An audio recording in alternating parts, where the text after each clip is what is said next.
Just when you think things can't get any worse in 2022, we start to see headlines like this. The housing market is in a meltdown. According to the National Association of Home Builders, builder confidence in the market for newly built single-family homes just hit its seventh straight monthly decline in July, which, by the way, is one of the biggest drops in over 35 years. At the same time, other articles, home sales continue to fall. On July 20th, saw another article said mortgage demand drops to a 22-year low as higher interest rates and inflation crush home buyers.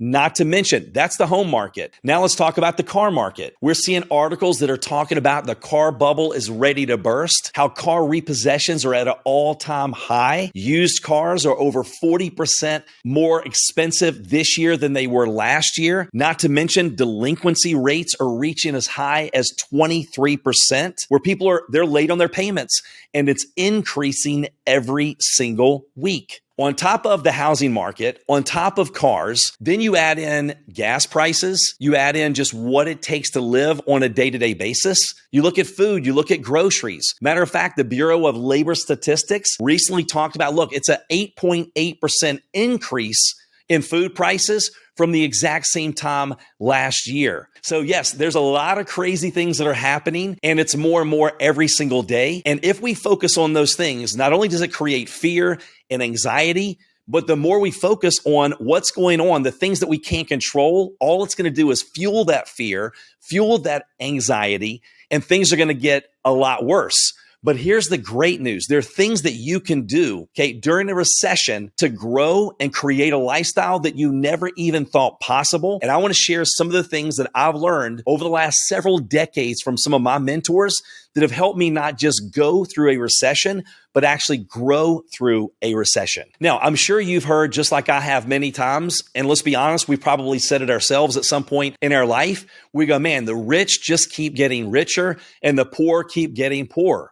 Well, there's a lot of truth to that, and success leaves clues because wealthy people have been taught to think differently. They have a different perspective, and I want to share some of that with you right now. Number one, the biggest transfer of wealth happens during a recession, during a depression, and during challenging times. So if we think the right way and we do the right things, it's not just about, hey, listen, I just want to survive the recession. I want to survive these challenging times. No, we want you to thrive during these challenging times. And we're going to talk about that. These are very simple, basic things. And I think that's why so many people, they overlook them because they go, look, it can't be that simple. It can't be that basic. But, leaders and successful people and wealthy people, they just do the basics a little bit better. They're a little more persistent. They're a little more consistent. They continue to work by having a positive attitude and having activities.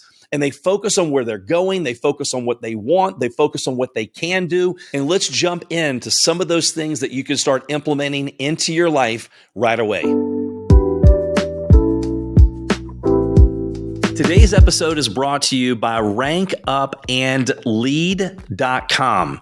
It's a free resource that I created because I've noticed there are 5 common mistakes that I see that leaders make that sabotage their team's growth. And so if you want to learn those 5 mistakes and how to avoid them so you can grow your team much faster, make sure to check out that free resource. All right, I'm getting ready to share with you the first one. And in my mind, I can just hear most people going, duh, Darin, that's common sense. And it's true. It is common sense, but common sense is not common practice. It's not what we know. It's what we do with what we know. And sometimes it's hearing the same basic information again from a different perspective. And you're like, you know what? Maybe I do need to implement what they're saying. And that's the first one, which is start eliminating bad debt. It's about progress. It's about making a step in the right direction. It doesn't have to be a big step as long as it's any type of step in the right direction. So do you have a plan to start eliminating that bad debt because it's costing you every single month? And once again, it's not about a big step. It can be a little teeny step, but we all know, look, if we fail to plan, we plan to fail. So what is your plan when it comes to paying off that bad debt? The next thing is just having an emergency fund. I would recommend at least having 6 months of your expenses in the bank, set aside. It just gives you that peace of mind and that comfort. Now, if you're an entrepreneur, if you're in sales, I would have at least 12 months in the bank. Just have that emergency fund set aside just in case you need that during the challenging times. My next recommendation is maintain your current income, but also start looking for a side gig or a side hustle. People call it different things, but it's just a way to supplement your income. It's a way to have that plan B in place. Jim Rohn, the late Jim Rohn, talked about, look, work on your job full-time, but work on your fortune part-time. Now, my recommendation is do not increase your expenses. Do not increase your level of living as your income goes up, because you can be broke at a higher level. People that I work with on a weekly basis and I coach, a lot of them are going through that, right? They thought that, man, things are going to last forever. It's going to keep going just like this. Remember, this too shall pass. Nothing lasts forever. You could have money that's just falling from the sky. That's the way you feel. You're like, oh my gosh, I'm a magnet for greatness. Everything is going my way. Opportunities just keep coming to me. This income is never going to stop. This too shall pass. It could be the opposite. Man, I'm depressed. I feel like the world is crushing me. I feel like I can't put one foot in front of another one. This too shall pass. Because when we get through the recession, you're going to see there are a lot of things that are on sale that are available if you have those resources. Okay, we're down to the last couple tips. And by the way, the last one is the most important in my opinion, so make sure to hang on to the very end. But let's talk about networking. Now is the time to network. As you increase your network, you increase your net worth. The fastest way to change your life in any area of your life is to be very intentional about your associations.